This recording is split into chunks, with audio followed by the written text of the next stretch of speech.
Everyone thought Vivian adored me.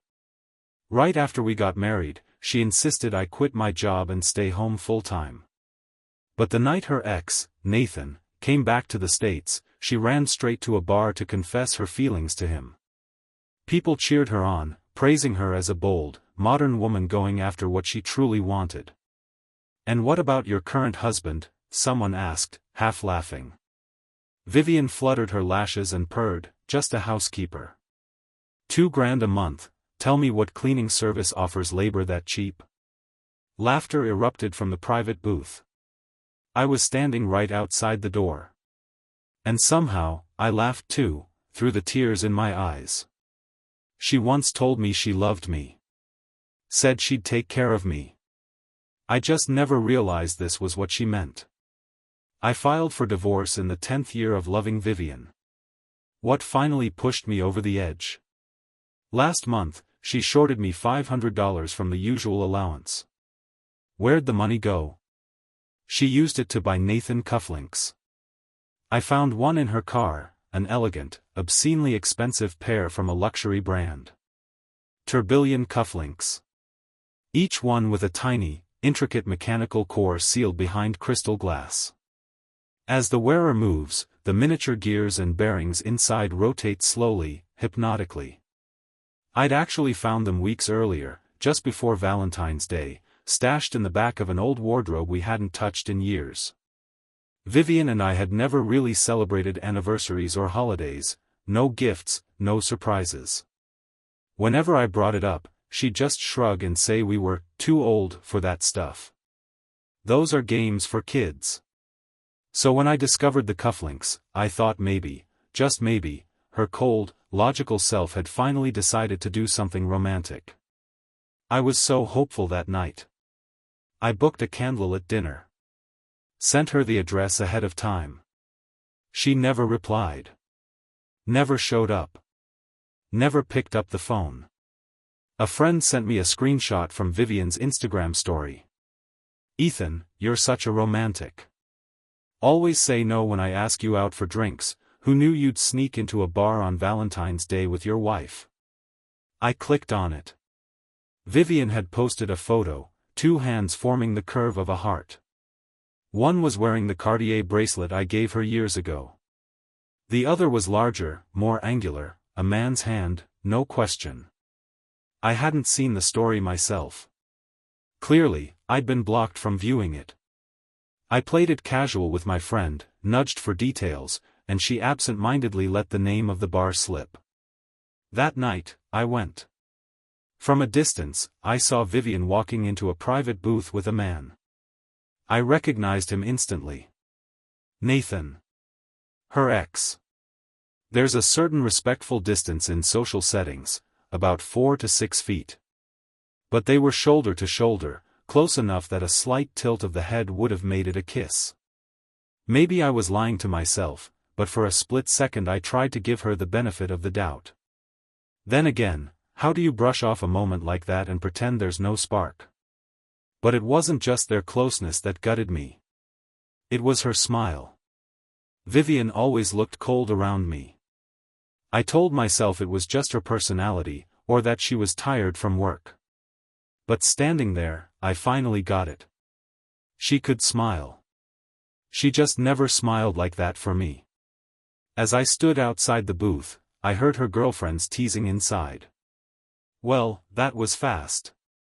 Nathan landed this morning, and by tonight, you two are already back together?" Then Nathan's voice, calm, nostalgic. "It's been a long road. 10 years of detours, being here with Vivian now. It hasn't been easy." The room erupted in laughter and clinking glasses. One of her girlfriends chimed in again, voice bright with admiration. "You know what, Nathan? You've got good taste. Vivian's a powerhouse, makes her own money, runs a home like clockwork. I always knew she was a boss at work, but I didn't realize she was this decisive in love too. Truly a modern, independent woman." And then the tone shifted. "Too bad about her husband, though." The laughter faded slightly. Someone asked, quieter now. So what do you even see your husband as? Right at that moment, the waiter came in with drinks. The timing couldn't have been crueler. Vivian's answer slipped through the open doorway, clear as crystal. A housekeeper, she purred, her voice laced with amusement. 2,000 a month, tell me what cleaning service offers labor that cheap? More laughter. Loud, unfiltered. I stood there, just outside the booth. And I laughed, too. Tears in my eyes. I didn't go home. I just waited outside the bar. Eventually, she appeared in the doorway. From a distance, she spotted me. Her posture shifted. She leaned in, whispered something to Nathan, then rushed toward the car. The moment she got in, she shot me a look of irritation. What are you doing here? Oddly, I felt calm. Too calm. You said things were long over with Nathan. Her brows knitted tightly. What are you even thinking? Tonight was just a harmless company gathering. She exhaled sharply, voice clipped. Nathan was appointed associate director out of the blue. We're restructuring, new team, new projects. We need time to get familiar with each other, obviously. Then the tone turned colder. Jesus, can you not spiral into your filthy little theories? A little trust between husband and wife, ever heard of that? And it's not like you know the first thing about the corporate world. Things are cutthroat out there. 3 different companies have been trying to poach him. She scoffed, turning away. Forget it. I can't even talk to you about this. All you know is how to experiment with recipes. Spare me the lectures. The disdain in her voice wasn't even subtle. She didn't need to say it, I wasn't Nathan, and that made me lesser. I stared straight ahead, watching the traffic lights shift from red to green, across the bright blur of the city. I didn't say a word. When we got home, she slammed the study door behind her. She was furious. Or more accurately, she was using anger to hide her guilt. This time, I didn't make her a mug of warm milk like I usually did. Didn't coax her gently to take a shower and get some sleep. Vivian had always weaponized silence against me. But tonight, for once, it was mutual. A standoff of cold shoulders. Just a matter of who would break first. At 2:30 a.m., the study door slammed open with a crash. The rage behind it was palpable. She stormed into the living room and started hurling pillows and cushions from the sofa at me. Have I not explained myself enough? What's with that goddamn look on your face? You're tired of me? Well, I'm sick of you too. I feed you, house you, pay your bills, and you're throwing a tantrum over me shorting you $500 last month. Ethan, if this marriage works, great. If it doesn't, then let's just divorce. Okay. I cut in, quietly. Vivian froze. What? I said, I repeated, slowly and clearly, let's get a divorce. She stared at me like I'd slapped her. Then let out a bitter little laugh, eyebrows arched with scorn. Oh, this again? Really? Her voice was thick with contempt now. Let's get something straight, you're not the one doing me a favor. You're the one surviving off me. So don't try to act tough, then come crawling back with your tail between your legs the minute you realize you've got no one else. She scoffed and tilted her head, lips curling. Pathetic, she said, dragging out the word. Like chewing gum on a shoe, can't even shake you off. Her words were sharp enough to draw blood. But Vivian never did understand how cruelty can cut like ice water. The first time Vivian mocked me like that during a fight, I was shaking, with rage, with humiliation. I nearly cried. Back then, I thought that was the worst of it. I didn't realize it was only the beginning. What followed was far crueler, her mother Emily's icy sarcasm, and her father Michael's smug, passive-aggressive digs. That entire family? Not a single soft edge on their tongues. They never spared anyone. I laid the divorce papers flat on the table. I don't want a dime from this apartment. I owe you nothing. You had this ready? Vivian snatched the document from the table. Her face was flushed from the wine, but the second her eyes scanned the paperwork, the color drained from her expression. She didn't know how to walk it back. Couldn't bring herself to apologize. So she did what she always did, bit down hard and doubled down. Fine. You win, she spat, grabbing a pen. Her hand trembled slightly, but she forced herself to sign anyway. Our attorneys are meeting at the county courthouse tomorrow morning at 9, I added. The appointment's confirmed. That was the breaking point. Her grip faltered. The pen slipped, clattering to the table. You better not be the one who regrets this first, she hissed. A moment later, something shattered in the next room, glass, loud and final. I stepped out onto the balcony, lit a cigarette, and stared up into the murky night sky. The tip of the cigarette flickered like a dying ember, half from the wind, half from my breath. The truth is, maybe everything with Vivian had always been leading here. Maybe I just hadn't wanted to see it. People called me a freeloader. After my company went under, Vivian told me to stay home full-time. She'd take care of everything, she said. So the whole house ran on her income alone. She supported her parents, and her husband. Some joked that if she ever got pregnant, she'd probably be working right up until the delivery room. But honestly, I didn't care about the gossip. Vivian used to say she loved my cooking. She thanked me for looking after her parents and her nephew. She said her rapid promotions at work wouldn't have been possible without me holding down the fort.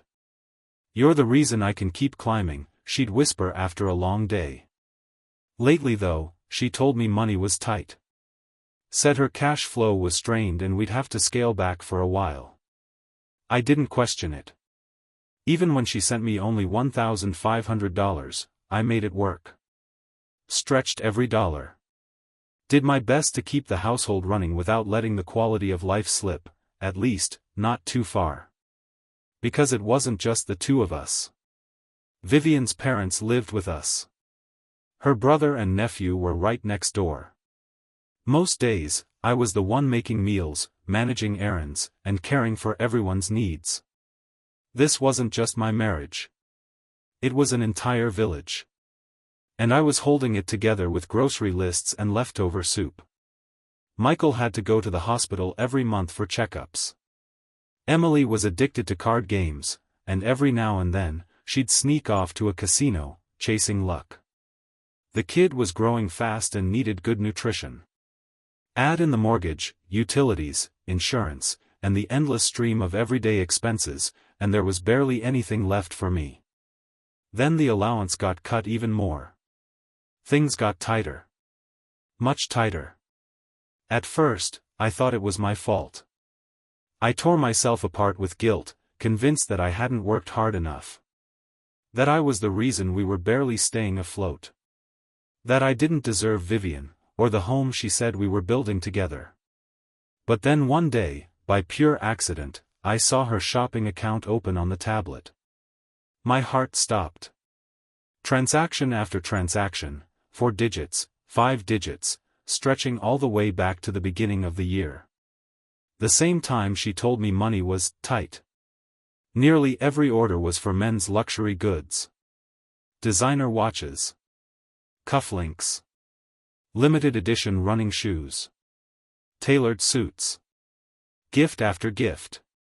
But not a single one was for me. I glanced down at my own wrist, the old Citizen I'd worn for 10 years. Scuffed, fading. My closet? A few worn-out shirts. Jeans that hadn't been replaced in ages. God. What an idiot. There's got to be an award for this kind of stupid, and I'd win it, hands down. The cigarette in my hand had gone cold.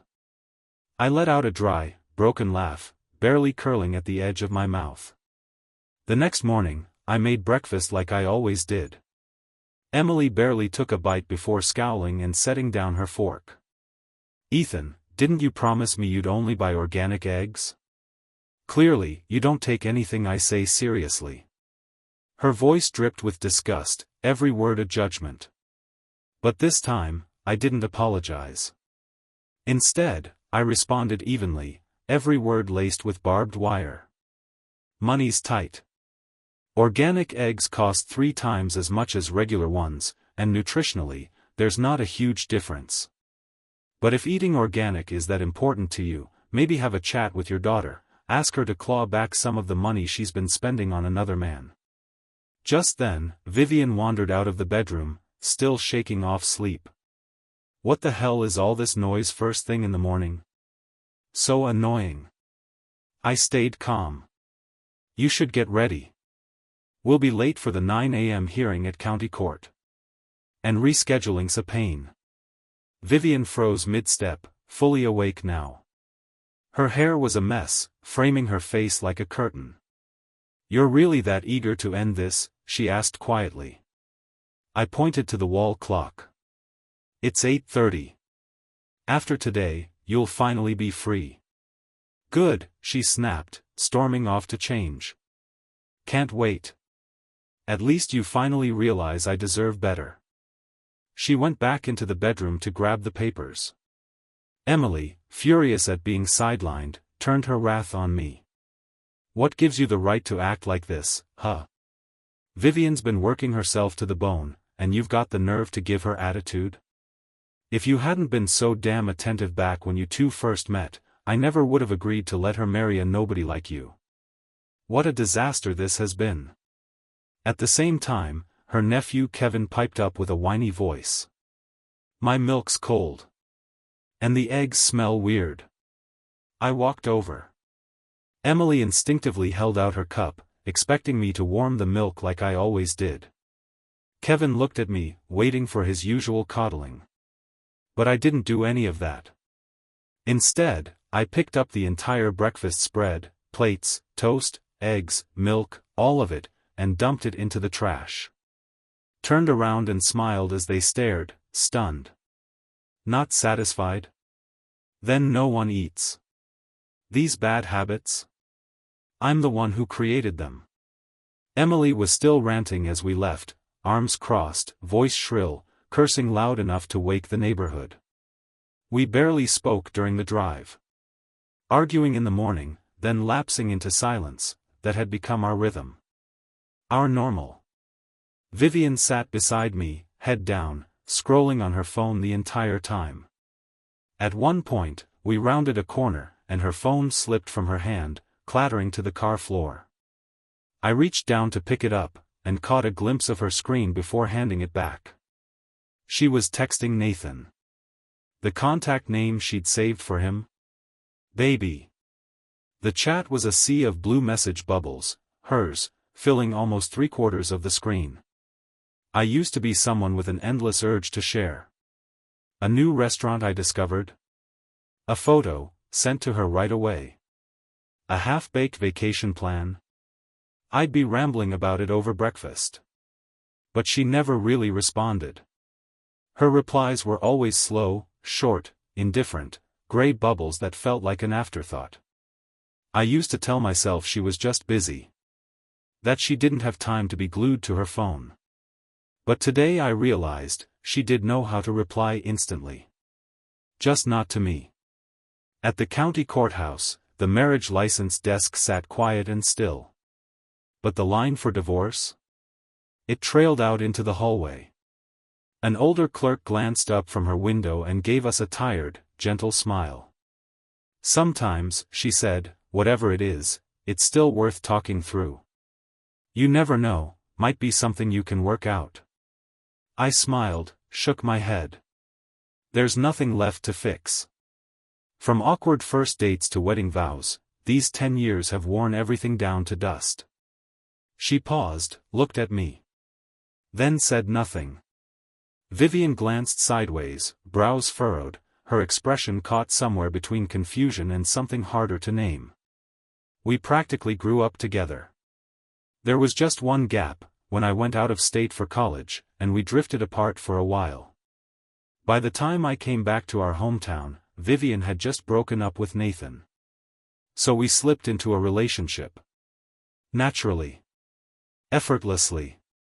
Vivian and Nathan had only been together for a year. Just 1 year. I believed, naively, that it couldn't possibly threaten the 6 years she and I had shared. 6 years. I thought time could fix everything. That even the coldest ice would melt if I just held it long enough. But later, I learned something no one teaches you when you're young. Some things don't change. When ice melts, it turns to water. Something that flows.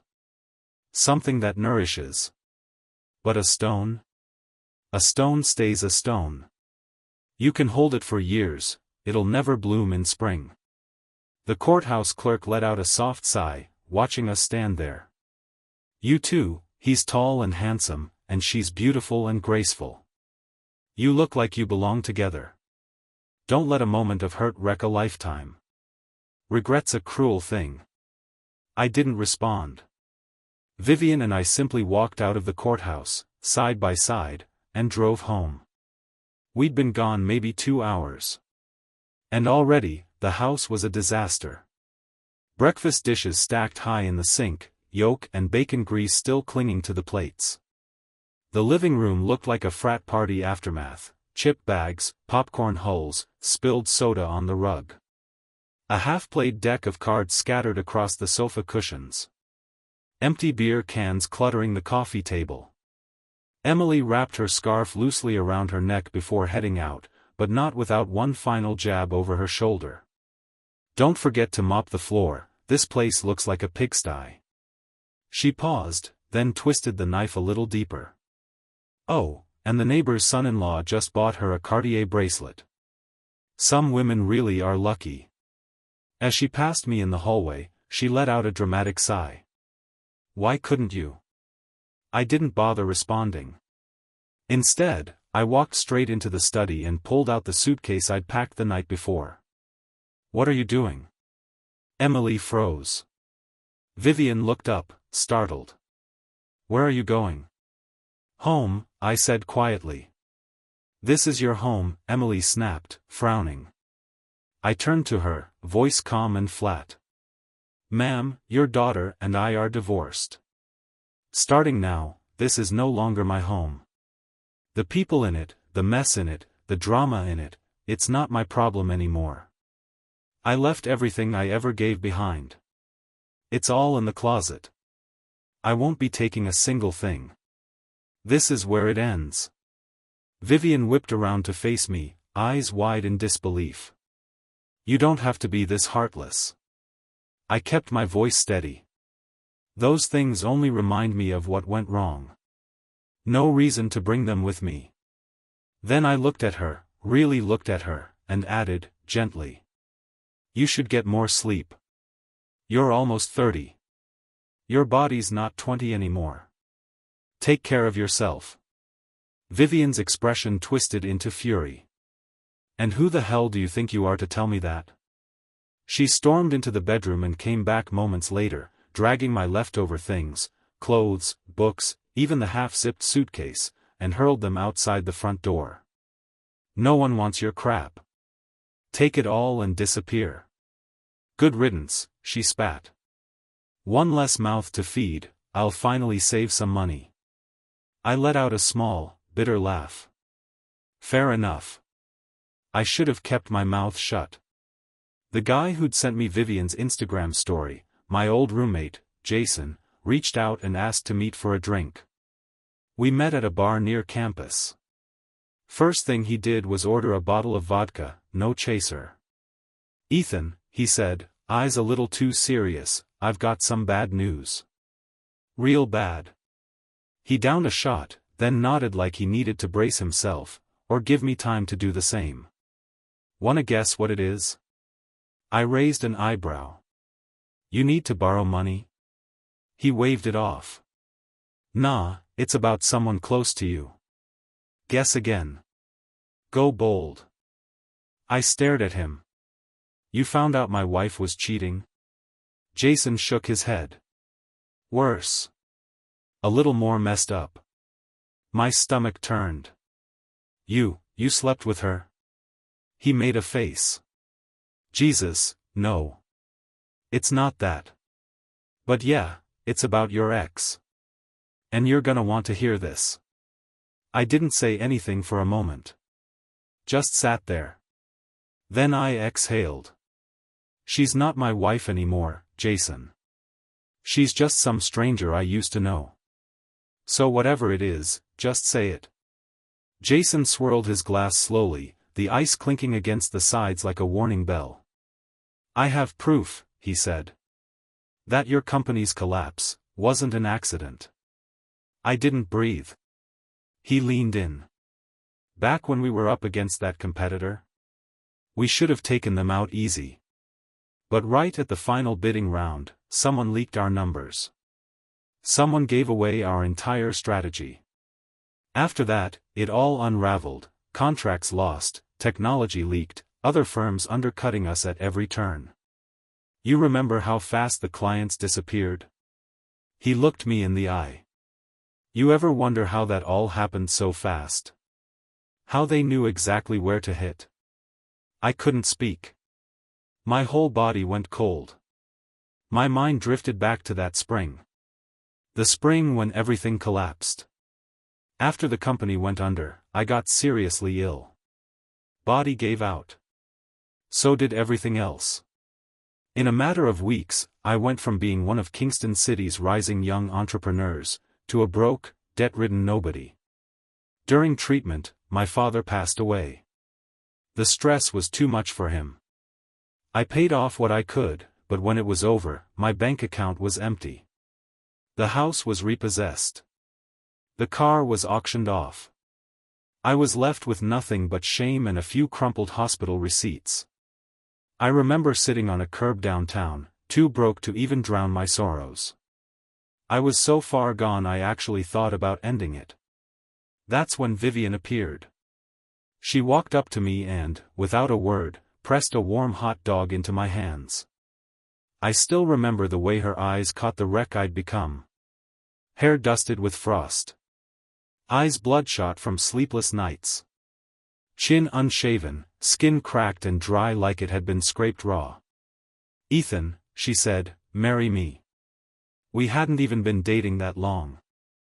I thought she'd leave the second she realized how uncertain my future looked. But I looked up, and fell right into her shining eyes. I still remember that exact heartbeat. If I had to describe it, it felt like I was a traveler lost in a poisonous fog, broken and ready to give up, when suddenly, through the choking haze, I saw a northern star. Clear. Steady. Pointing the way out. It made me shake. Made me run toward her. I'll love you without conditions, Vivian said that day. That light, her light, shining into the darkest valley of my life, was what made me believe. It's what kept me tethered to her, heart and soul, for 6 whole years. The bar's DJ had kicked in, low thumping bass lines pulsing so hard they felt like they were shaking the inside of my skull. I let out a long breath and finally spoke. Jason. I did suspect something, after the fact. But back then, I was in love with her. Really in love. Jason didn't flinch. Didn't blink. Compared to my unraveling emotions, he was ice. He let out a quiet, almost bitter chuckle. The night before the bidding, I went back to the office late to grab a folder. And guess who I saw sneaking out of your office looking like she'd just seen a ghost? I said nothing. That night was a blur to me. All I really remembered was Vivian pouring drink after drink into my glass. Laughing. Toasting. One more. Jason continued, his voice steady but tight. Before the company collapsed, I saw her meeting with Nathan more than once. Not at work. Out in the city. Quiet spots. Off the grid. He gave me a look. You do remember Nathan was our direct competitor on that bid, right? The one who somehow landed the contract after our numbers leaked? I nodded slowly. Well, he didn't just win that contract. His whole career exploded. Fast-tracked into a senior position at some international firm. This trip back to the States? He's expanding their US market. I swallowed hard. Jason wasn't done. Thing is, rumors only get you so far. I figured if I really wanted answers, I needed more. So I tracked down his former assistant, the one he fired last year. Took months, but I got close. Bought him drinks, played the long game. Jason reached into his jacket and pulled out his phone. One night, the guy got hammered. And then, he started talking. He hit play on a recording. First came the sharp crash of glass breaking. Then a slurred, angry voice. Nathan? That piece of shit? He's nothing. Climbed every rung on the backs of women. Back at the old firm, he got his girlfriend to steal proprietary files from a rival company. Once she did the dirty work, he dumped her, and tanked the company on his way out. The voice cracked into laughter. Then more venom. You think he got that promotion on talent? Hell no. He screwed Amanda from the new firm and strung along 3 other women at the same time. Guy's a walking STD. I spit on him. After the recording ended, Jason pulled a flash drive from his pocket and placed it gently on the table. There's more, he said. This has everything that assistant copied off Nathan's laptop. He plugged it into his tablet, and folder after folder popped open on the screen. Inside, multiple iterations of our original bid proposals. Unreleased patent schematics. Detailed rollout strategies. Proprietary market plans, everything we'd worked on.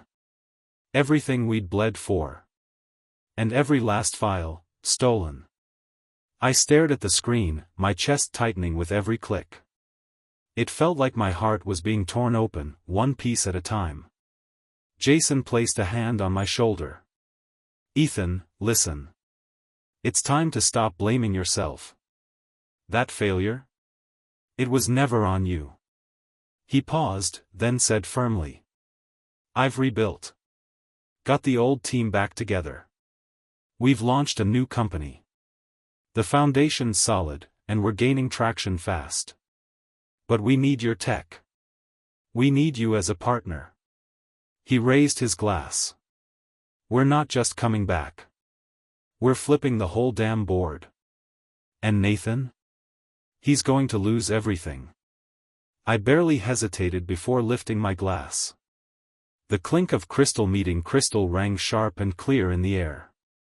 That night, Vivian never called. Never texted. Never asked if I got home safe. She was gone. But fate wasn't done with me. The next time I saw her came sooner than I expected. It was at a college reunion. She walked in arm with Nathan. Gone was the cold, corporate persona. Tonight, she was glowing, youthful, radiant, every detail of her outfit curated to perfection. Her makeup soft but striking. Her smile light, rehearsed, camera-ready. And Nathan? He wore a flawlessly tailored suit, his hair slicked back with surgical precision. They looked perfect. Like a magazine cover. Like something designed to be envied.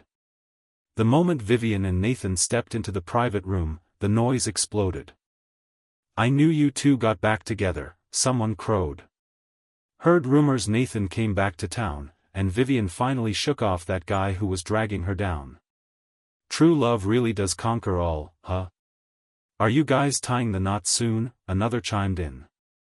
Nathan tightened his arm around Vivian, looked down at her with a rehearsed kind of affection.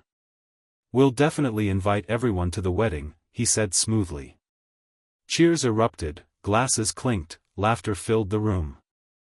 That's when Vivian looked straight at me, over everyone's heads, right past the noise. Her gaze was hard and direct. A challenge. I didn't take the bait. I turned to Lily, struck up a quiet conversation. Lily was new, sharp, quick-witted. Jason had been courting her for our team since junior year. She came on board right after graduation and had been killing it since day one. Out of the corner of my eye, I saw Vivian's expression falter. Just a flicker. Her smile dipped before she caught herself. Most people here knew she'd been married, but few had ever met her husband. Vivian said she didn't like making a fuss, so we never held a wedding. After the ceremony at City Hall, I went straight home to take care of her parents and nephew. I'd practically vanished from my social life. So when I showed up tonight, heads turned. Ethan? David, a former classmate, blinked as he leaned over to get a better look. You haven't come to one of these in years. What changed? I shrugged. Got out from under the family grind. He grinned, nudging me playfully, though his elbow pushed me just a bit closer to Vivian and Nathan's side of the room. Was the wife too much to handle? He teased. Come on, man, back in college, you and Nathan were neck and neck in the looks department. You're telling me you didn't have options? I opened my mouth to respond, but Vivian beat me to it, her voice dripping with mock sympathy. Good looks don't mean much if you're just a pretty face. He's paranoid, emotionally stunted, and honestly exhausting to be around. No wonder he got dumped. A few awkward laughs rippled around the room. Nathan joined in, feigning surprise. Come on now, wasn't Ethan the golden boy? Back in college he had angel investors lining up for his startup. Ran the company like a pro, if I remember right. Vivian scoffed, crossing her arms. Yeah. Until it went bankrupt. The two of them, smirking, perfectly in sync, took turns gutting me in front of everyone. Every jab peeled open old wounds, raw and bleeding all over again. I swallowed the burn rising in my chest. Let the pain settle where it always does, deep, behind the smile. Then I looked up and forced a laugh, cold and sharp. Yeah. It went bankrupt, I said. Because I was dumb enough to trust snakes in human skin. I handed over everything to people who looked loyal on the surface. Turns out, they were just cowards and opportunists. I met their eyes, steady and unflinching. So if you think about it, you two really are perfect for each other. The snake and the thief, God's gift to garbage heaps everywhere. Crack. Vivian slammed her glass down so hard the stem nearly snapped, her knuckles white with fury. For a split second, the room went still. Nathan moved fast, wrapped an arm around her, pulling her in. His other hand casually brushed her hair back, his gaze cutting toward me. Possessive. Triumphant. Like he'd just marked his territory. Sensing the tension spike, David jumped in with forced cheer. So, Nathan's been doing well lately, huh? You're practically glowing. Nathan basked in the praise, though he put on a show of modesty. Ah, you're giving me too much credit. I've got this big bid coming up, serious competition. Firms from New York, Canada, even Mexico are all circling like sharks. If I don't land it, I might not be holding on to this position for long. Running into roadblocks, someone asked casually. Nathan let out a well-timed sigh. Mainly R&D and product iteration issues. Nothing fits quite right. I took a slow sip of my drink, then said evenly, almost too casually. Stolen goods rarely fit well.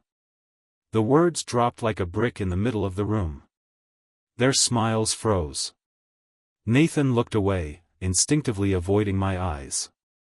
But his voice still tried to play tough. You doing okay, Ethan? I shrugged, eyes lowered, pretending not to notice the sudden crack in his confidence. Not bad, I said lightly. Falling flat on your face teaches you how to stand back up. I once turned down a 7-figure job offer, just so I could stay home and take care of the family. Thought that would count for something. I paused, then smiled thinly. Turns out, some people don't know gratitude even when it's spoon-fed to them. But I'm glad it blew up in my face. Really. Saved me from wasting another second on someone so shameless. David clapped his hands, nodding. Exactly. Anyone who tramples on real love like that doesn't deserve a home, just a long walk off a short pier. As the night wore on, the conversation shifted to relationships, love, loss, betrayals, regrets. It hit a nerve. One by one, the women at the table started tearing up. A few outright sobbed, years of heartache spilling with every glass. Vivian didn't say much. Her expression twisted, hard to read, but no longer composed. At some point, she pulled her hand from Nathan's and started downing drinks in silence. She looked at me more tonight than she had in the last 3 years combined. When the gathering broke up, I called a driver. As I stood outside on the curb, waiting for the car, she walked over, just like she used to, like nothing had changed. "Ethan, can I get a ride back?" she asked, softly. I motioned to the driver. "Sorry. I'm not headed your way. I live in Southside now." She blinked, surprised. "But, my stomach's acting up." Her voice dipped into that familiar tone, sweet, coaxing, the same one she used whenever she wanted something. The same voice that once had me warming up milk and fetching heating pads without hesitation. She must have thought I'd still fold. That I'd bark a complaint but give in anyway. Instead, I took a step back. "Sorry," I said, calm but firm. "Whatever we had, it's done. You and I, we're just strangers now." Something flickered across her face, shock, or maybe just the first chill of rejection. Her eyes were glassy. She looked smaller. "But we haven't even filed the final papers," she said, voice cracking. "Do these years mean nothing to you?" I couldn't help it, I laughed. Not out of cruelty, but disbelief. "Feelings?" I said. "You want to talk about feelings? I was your lapdog, Vivian. Always waiting for your signal. You snapped your fingers and I came running. Then, when I was no longer convenient, you tossed me aside like a chewed-up chicken bone. And now you're wondering why I'm not grateful?" Vivian froze. The wind picked up, tugging at her scarf, making her shiver. She didn't say another word. And I didn't wait. She used my work, my blood, sweat, and years, to win over another man. And when I had nothing left, she came back dressed as my savior. Made me think she was the light at the end of the tunnel, just so I'd cling tighter, just so she could squeeze out whatever value was left in me.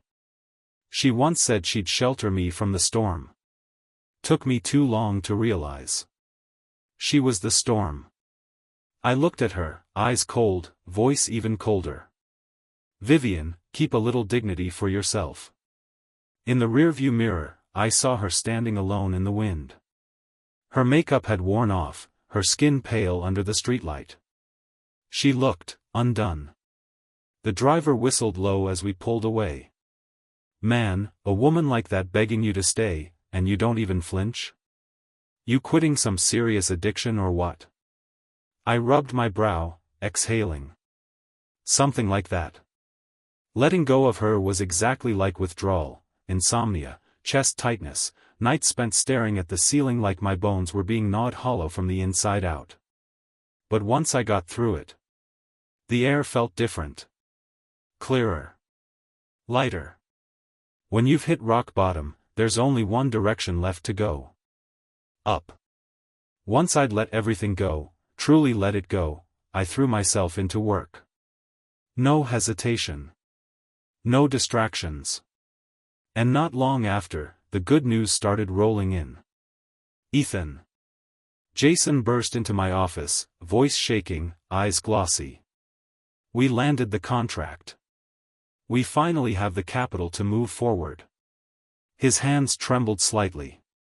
I knew how much this meant to him.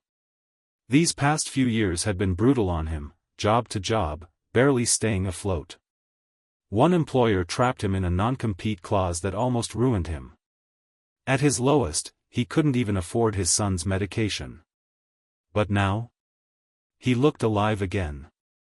We beat them on everything, pricing, specs, the entire pitch. And Lily? God, her proposal was perfect.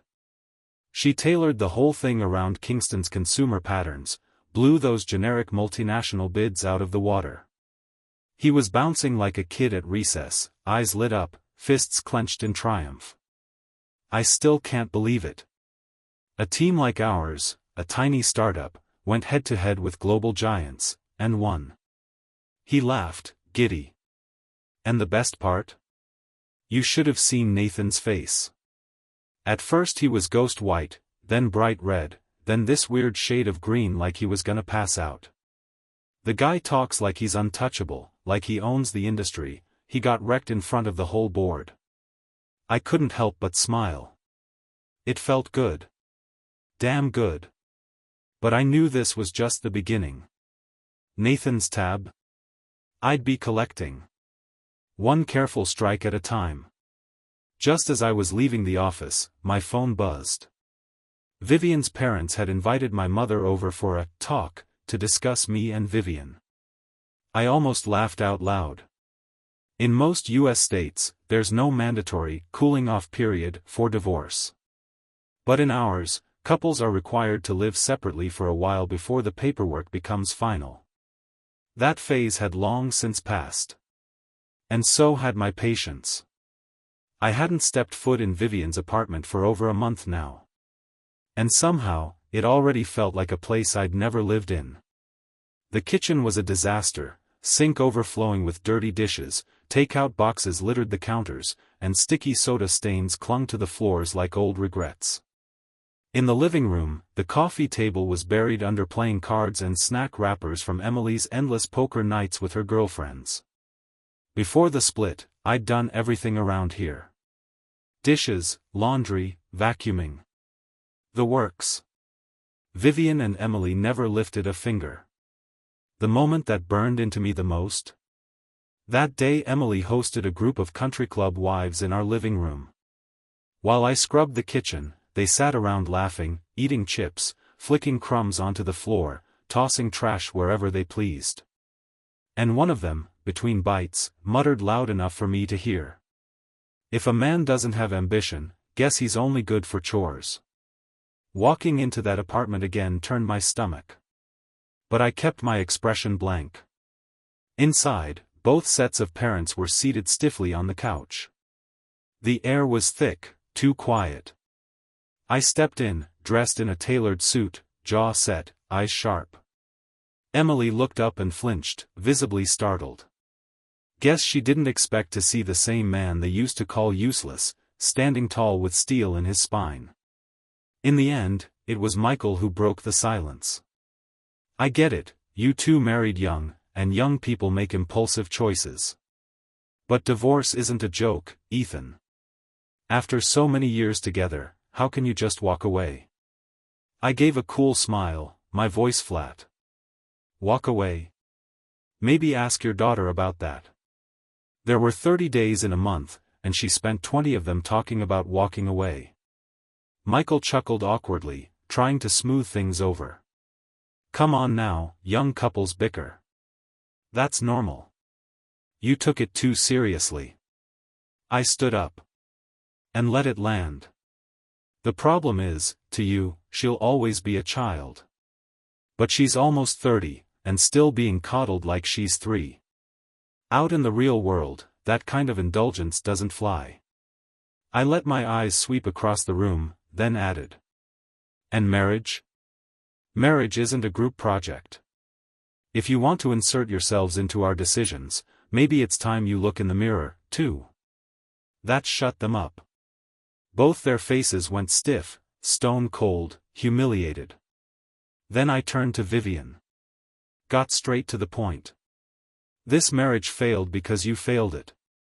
The moment your ex came back, you were out there calling me your free housekeeper like it was a joke. I leaned in slightly, voice still even but sharp as glass. Tell me, Who was it that asked me to stay home and help out? Who said your family needed someone full-time? Who begged me to take that role, then spat on it like it was beneath you? You got exactly what you asked for. And when it wasn't shiny enough, you mocked it. You lived off my care while resenting me for it. Gotta say, that's some impressive two-faced talent. Vivian was trembling, her voice rising with frustration as she threw our wedding album at me. This is all because you think my family didn't give you enough money, isn't it? Fine. I'll transfer you $500, no, $1,000, hell, $2,000. That enough for you? I let out a laugh. Not from humor. From disbelief. She still thought this was about the money. Since she brought it up, fine. I did the math for her. In cities like New York or LA, a live-in housekeeper makes at least $5,000 a month. I cooked, I cleaned, I grocery shopped, I scrubbed your parents' messes, I babysat your nephew, and I bit my tongue while they ridiculed me at the dinner table like I was some stray dog. I stepped forward, the heat rising in my voice now. And you? You gave me what, $1,500 a month? That's not even beating inflation. I've lived like a goddamn ghost in my own home. I've had homeless people on the street look more put together than I did at my worst. My voice cracked, not from weakness, but from the sheer weight of everything I'd buried for years. You tell me, Vivian, was I good to you or not? And now tell me, whose fault is this mess? Emily, flustered, jumped in. Oh come on, Ethan. You're a grown man. You married her because you loved her, right? Is a little hardship really worth this kind of grudge? I turned on her, sharply. The room dropped 10 degrees. My eyes locked on hers, icy, unflinching, and for once, she shut up. You're a grown man. That phrase. That curse disguised as concern. Every time someone said it, it was just another way of telling men to swallow everything, every insult, every bruise, every failure, and smile through it. Because real men don't complain. Real men suffer in silence. But not this time. Not anymore. I laughed. Not the good kind. The kind that comes with tears behind the eyes and years of silence finally breaking. You think I stayed because I didn't love her? My voice wavered, just for a second, but I didn't stop. You think I put up with everything, quietly, patiently, carrying this house on my back, because I didn't care? This so-called job of being a stay-at-home husband? There were no weekends. No salary. No health insurance. No dignity. I locked eyes with Vivian. You once said you'd love me unconditionally. Turns out, what you meant was, without any financial condition. Then I added, cold and sharp. Keep it. I don't want any of it. Vivian looked like she'd been slapped. She opened her mouth but no words came out. Her eyes shimmered with something between humiliation and grief. She had no comeback. None that could hold against the truth. That's when my mom, Megan, stood up. Eyes rimmed red, lips trembling. My mother had never been the outspoken type. She lived quiet, bore pain quietly. But not today. You've all treated him like garbage, she cried, voice shaking. Every time Ethan called me, he said he was fine, happy. Said he was being taken care of. I believed him. Her breathing grew labored, and her hand shot to her chest. Her knees buckled. She nearly collapsed on the spot. Megan had been recovering in the countryside ever since my father passed. Fragile, grieving, never fully well. And yet somehow, Vivian's parents had dragged her here, God knows what they told her, to watch them plead their twisted case. She'd traveled all the way to Kingston alone, sick, exhausted, vulnerable. And now, she was breaking. I didn't look back. Didn't wait for Vivian, or Emily, or Michael to say a word. I rushed to my mother's side, wrapped her trembling frame in my arms, and carried her out the door. The people behind us? They weren't worth another second.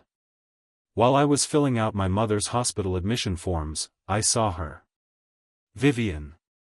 She stood in the corridor, biting her lower lip, looking like she hadn't slept in days. I didn't acknowledge her. I turned toward the payment counter, but before I could take a single step, she threw her arms around me from behind. Her grip trembled, desperate, as if she were clinging to something irreplaceable. "Ethan, I messed up," she whispered, her voice cracking. "I'm sorry. I'm hurting too. I'll change. I will." Her hands clung tighter, but I reached up and peeled her fingers off me, one by one. Exactly the way she used to pull away from me. "Vivian," I said quietly, "if you're sad, call Nathan. I'm not your emotional dumpster."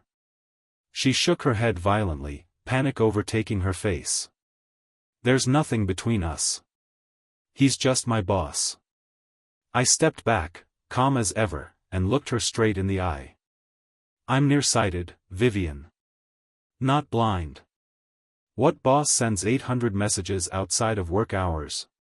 What boss schedules meetings in a couple's hotel?" Her face blanched. "My mother's in the hospital because of you. My family is in pieces because of you." My voice stayed low, but my words landed like bullets. "What more do you want?" At that, something in her expression twisted, panic turning into fear. What do you know?" I gave her the faintest smile. "Roca's law, every contact leaves a trace," I said softly. "You tell me." Vivian froze. Not a blink. Not a breath. Her body went rigid, like a puppet with its strings cut. After I brought my mother safely back to the countryside, I began my next move. I did some digging. Through quiet channels, I confirmed Nathan's direct supervisor, Amanda Foster. In our industry, few profiles remain private. Amanda was well known, a sharp, seasoned executive, mid-40s, unmarried, constantly traveling for work. People said she'd burned through her ambition in her 30s and was finally planning to settle down and find someone next year. Unluckily for her, that someone was Nathan, who had already promised her more than just a partnership. On a bright, windless morning, Jason arranged a meeting with Amanda under the pretext of a potential collaboration. I tagged along, playing the part of his quiet assistant. Amanda was every bit the executive, poised, articulate, quick-witted. The meeting moved along with ease. She had that rare mix of charm and control, and everything went exactly as planned. Just as the meeting wrapped, a gift box was discreetly delivered to Amanda's desk. Inside, a diamond ring. Jason blinked, feigning surprise with practiced innocence. "Oh wow, Ms. Foster," he said lightly. "I have a friend who works at a jewelry store. She mentioned Nathan Alvarez had a custom engagement ring made recently. Said it was for a proposal. Didn't expect it to be delivered to the office." Amanda lifted an eyebrow, caught between delight and disbelief. Her assistant, Chris, stepped in with a knowing smile. "The person who dropped it off said it was for Mr. Alvarez's girlfriend.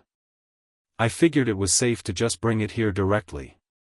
Office romances are delicate, and Chris clearly knew how to play the game." Amanda's face bloomed into a soft, flustered smile.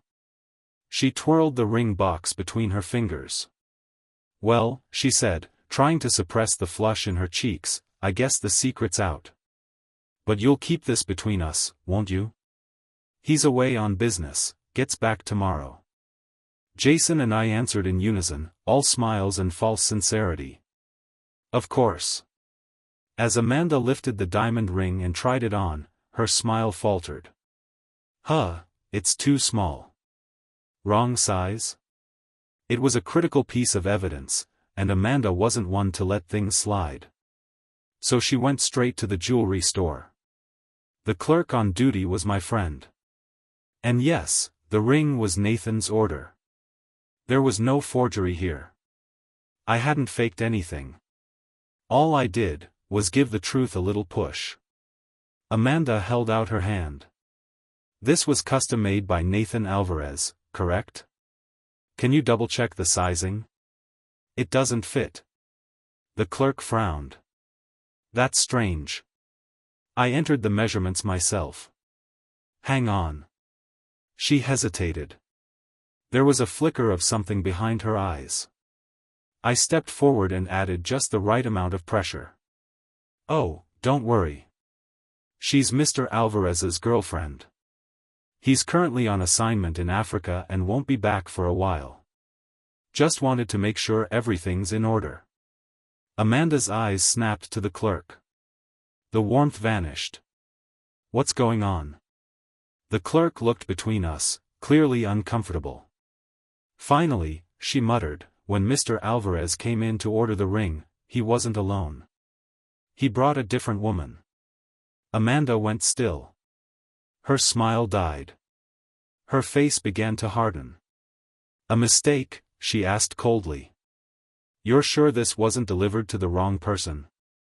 The clerk swallowed and reached for her tablet. Here, let me show you the alternate contact number Mr. Alvarez left. He said if anything happened to him, this is the woman we should call. She turned the screen around. Amanda stared. Her expression turned to stone. Black. Cold. Boiling beneath the surface. She recognized the number. And whoever it belonged to. It wasn't her. Right then, Amanda's phone rang. It was Nathan. Babe. Surprise, I changed my flight. I'm already downstairs at the office. Guess who's here to sweep you off your feet? Jason and I exchanged a glance. We hadn't expected to see the fireworks in person, but the timing was perfect. Amanda didn't flinch. She was too seasoned, too well-trained in corporate poise. Her lips curved into a faint, polished smile. If not for the way her fingernails were digging into the flesh of her palm, you might have believed she was unbothered. She calmly asked him to meet her at the mall instead. By the time Nathan walked into the jewelry store, she was seated gracefully on a leather sofa, legs crossed, hands resting on the velvet ring box. She looked up at him, cool, composed, and gestured toward the ring with a lazy tilt of her chin. Mind explaining who you designed this matching ring with? Nathan froze, caught mid-stride. But he forced a chuckle, eyes darting. What ring? Babe, you sure you're not mixing things up? Before he could pivot, the sales associate spotted him and spoke up, helpfully, almost cheerfully. Mr. Alvarez. Our store policy allows only one custom couple's ring per male client. It requires ID at the time of order, you remember, right? Nathan's face twisted. He let out a nervous laugh, reaching for charm he no longer had. Okay, you caught me. I wanted it to be a surprise. Guess it got delivered a little early, huh? Amanda just stared at him, expression unreadable. Shame, she said softly. It's not my size. The sales associate added without missing a beat, yes, this young lady already tried it on. It runs a bit small. Nathan tried to recover, waving it off. Fine, I must have messed up the numbers. I'll just order a new one. No big deal. The clerk didn't blink. Sir, you came in with another woman that day. She was the one who gave us the measurements. With each denial, each weak deflection, Amanda's expression tightened. The silence around her wasn't cold, it was surgical. By the time she stood, the air in the store could have cut glass. Backed into a corner, Nathan dropped the act and practically fell to his knees. Baby, please, it's not what you think. Just let me explain. Smack. The first slap landed hard across his perfectly groomed face. You used my money to bankroll your side piece? Huh? No. I didn't. Smack. The second came faster, fiercer. You think one phone number's all it takes for me to trace everything you've done? I swear, I just wanted it to be a surprise. Smack. The third hit knocked the charm right out of him. His head snapped sideways, his face red and stunned. Amanda shook out her stinging hand and stared him down, her voice like ice. Do you remember what you promised me, Nathan? About changing, about growing up? Last time I handed you a solo project, you swore you could handle it. Then a competitor swooped in and took it right out from under you. This trip? More client complaints than deliverables. Everything's a mess. Her eyes narrowed. Tell me, was your resume all smoke and mirrors? You know what I can't stand, Nathan? She leaned in. Men who are useless and pretend they aren't. With that, she turned. 6-inch heels clicking against the marble floor, six-figure designer bag swinging from her arm. She didn't even look back. Cold. Precise. Done. Nathan went pale, drained of color like something inside him had collapsed. His fists clenched tight, but there was nowhere left for the anger to go. Then suddenly, he snapped. Crash. He slammed his fist into the display case with a deafening bang. Shards of glass flew, and the room erupted in gasps. Security was on him instantly. But one punch wasn't enough. Eyes wild, veins bulging, he grabbed a nearby stool, winding up to swing again. The guards tackled him to the ground before it landed. He thrashed beneath them, screaming, shaking, spitting rage through clenched teeth. It's over, it's all over. Collapse. Total. From that moment on, Nathan's fall was unstoppable. After Amanda terminated him, the rest came fast, internal complaints surfaced. Rumors turned into reports. HR handed over receipts, harassment, inappropriate messages, multiple affairs within the company. The man who once parachuted into the firm with flair and whispers of genius was dragged out in disgrace. Amanda didn't stop at firing him. She went public. Anyone who hires Nathan Alvarez, she told colleagues, partners, and press alike, is declaring war on me. In this industry, that was a death sentence. Blacklisted, discredited, untouchable. And yet, somehow, he still had the nerve to come find me. He showed up one evening, shirt wrinkled, eyes hollow, trying to play the humility card. Ethan, he said, I know things were complicated between us. But man to man, I'm in a really bad spot right now. Can you spare a few thousand? Just to get back on my feet. I smiled. Polite. Almost warm. Wish I could help, I said. But hey, I know a few loan platforms. Real easy to apply. One or two might even offer flexible terms. Some of them were predatory lenders. I didn't bother to mention that. A few weeks later, David messaged me. Apparently, Nathan had been making the rounds, asking old classmates for money, pretending he had a new venture, some hot new investment opportunity. But he wasn't paying anyone back. Worse, several people were now preparing to sue him for fraud. As for Vivian, she didn't fare much better than Nathan. The workplace turned cold. Whispers followed her into elevators and out of conference rooms. Snide remarks, half-truths, cruel gossip. The pressure built until she finally cracked, handed in her resignation and walked away. But her habits? Those stayed. $1,000 manicure here. A multi-$1,000 facial there. Designer bags that cost more than rent. Shoes and dresses bought on impulse, 2 credit cards maxed out like it was nothing. Back when I was managing the household, pinching pennies behind the scenes, we barely held things together. After the divorce? There was no plan. No structure. Just spending. Her savings dried up fast. And for the first time in years, she had to worry about something she'd never given a second thought.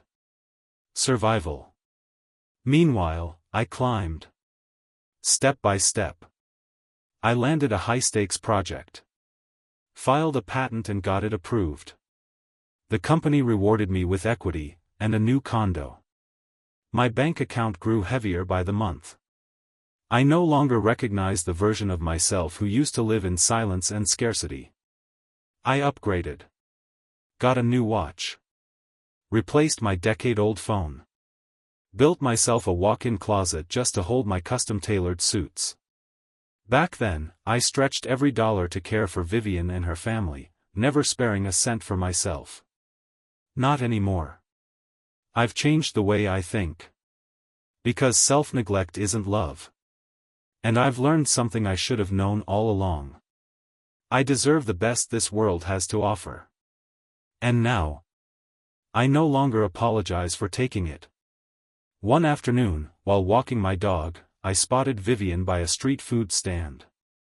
She used to scoff at places like that, said the smell clung to her hair and the oil ruined her skin. Now, there she stood, slightly hunched, staring at me across the sidewalk like a memory caught between courage and shame. "Ethan," she called, her voice strangely hollow. I didn't flinch. I walked up, ordered a hot dog, and without missing a beat, offered it straight to my dog. He wagged his tail like a propeller, jumped up with delight, and licked my hand in gratitude. See? Even a dog knows to be thankful for kindness. So why is it that people so often don't? Vivian finally walked up. Her eyes flitted away from mine, her shoulders drawn in as if bracing for judgment. After a long pause, she said, "You were right.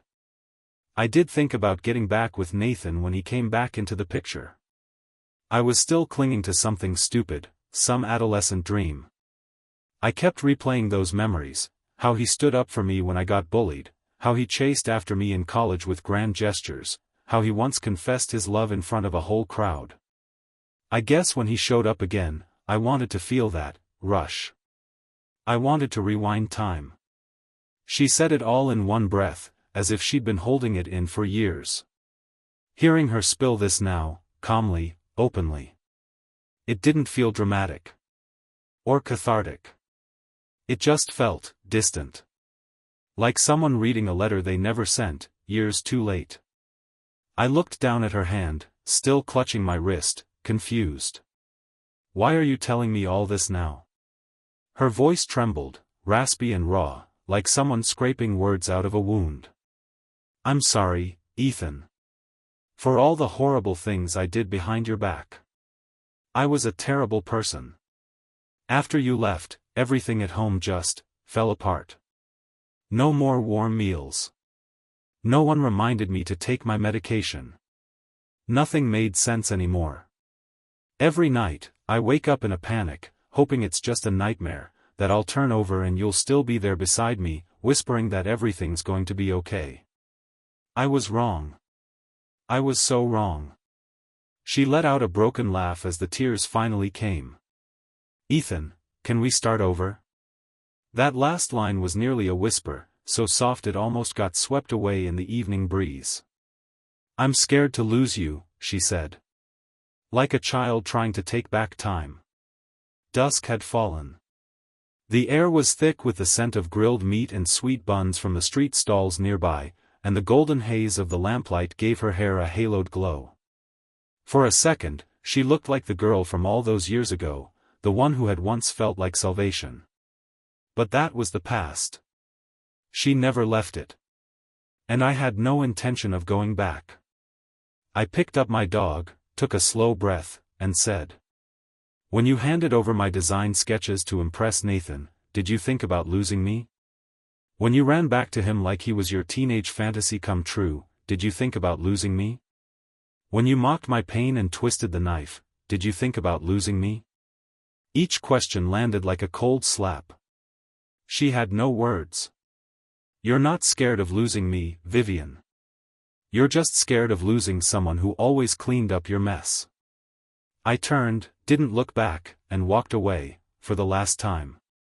She looked like someone drowning, caught by seaweed and dragging vines, gasping for air, every movement tangled in guilt and regret.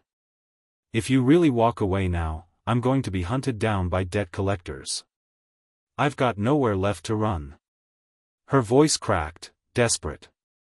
I snapped. And that's my problem. Why, exactly? Tears welled in her eyes. Do you hate me that much? Hate you? I let out a bitter laugh, almost shaking. You played with my heart, trashed everything I built, left me bruised inside and out. Why the hell shouldn't I hate you? If forgiveness were really that easy, I'd book a one-way flight to Rome, stand under Michelangelo's Pietà in St. Peter's Basilica. Watch Mary cradle the dead body of her son in eternal marble. And take her place. Just to ask Jesus to his face. Who gets to be forgiven? She was crying now. After the cooling-off period, I called you, over and over. You hung up every time. I tried, Ethan. I stared straight through her, the way she used to stare through me. Court it is, then. And with a voice colder than steel, I mimicked the tone she once used on me. Stop clinging like a damn rash. Vivian's face shattered. Her eyes lost focus, lips trembling as if her whole body had cracked under the weight of what she'd done. The night wind brushed past me as I walked alone down the empty street. And suddenly, I understood what she must have felt back then. The day she spat those cruel words at me like they cost her nothing. Truth is, words like that don't need build-up. When love dies, they come out effortlessly. These days, I finally have time. Time for sleep, for books, for long runs and quiet mornings. Time for the woods, the ocean, the sky. Time for peace. And none of it wasted anymore. On the kind of love that scars you deeper the more you give. Emily called me a few times. Her voice cracked, frantic. Ethan, please. She hasn't eaten, hasn't slept, she drinks herself sick every night. She used to listen to you, won't you try talking to her? The sarcasm in her tone was long gone. Now she just sounded, small. Apologetic. We can talk compensation, she added, lowering herself further. Or even, role reversal. She'll take care of you this time, all right? Ah, this world is brutally honest. When you're the one chasing, offering, begging. You're cheap. But when you finally pull away, when your silence grows sharper than any insult. That's when they panic. That's when they start to regret. But who knows? Maybe the alcohol will dig up the memories she buried so casually. The ones where I mattered. She used to say Nathan saved her. That moment he rescued her when she was being beaten up. But she forgot it was me who cleaned her wounds after. Me who carried her to the ER in the middle of the night. When Nathan made that public, over-the-top declaration of love. She only saw the fireworks. The drama. She forgot I was the one who picked her up from heartbreak. Paid for her wine. Sat with her until she stopped crying. And quietly helped her get back on her feet. So I ask you. Does the order in which we show up in someone's life really matter? I was there first. And last. And every moment in between. But she only ever looked at the spark. Never the one who stayed to sweep up the ashes.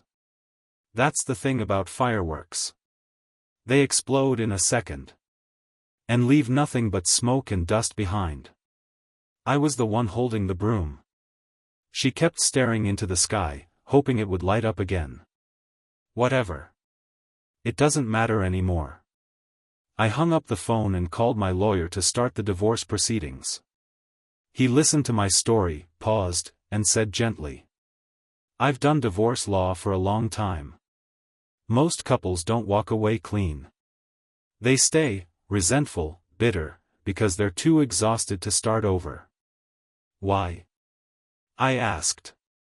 He adjusted his frameless glasses. It's like misshapen fruit, you know? The kind that grows under pressure, molded by foreign objects pressing into them. The fruit's deformed, sure, but at some point, it fits. And splitting them apart? That takes more than just effort. Sometimes it means broken limbs. Sometimes it kills one or both.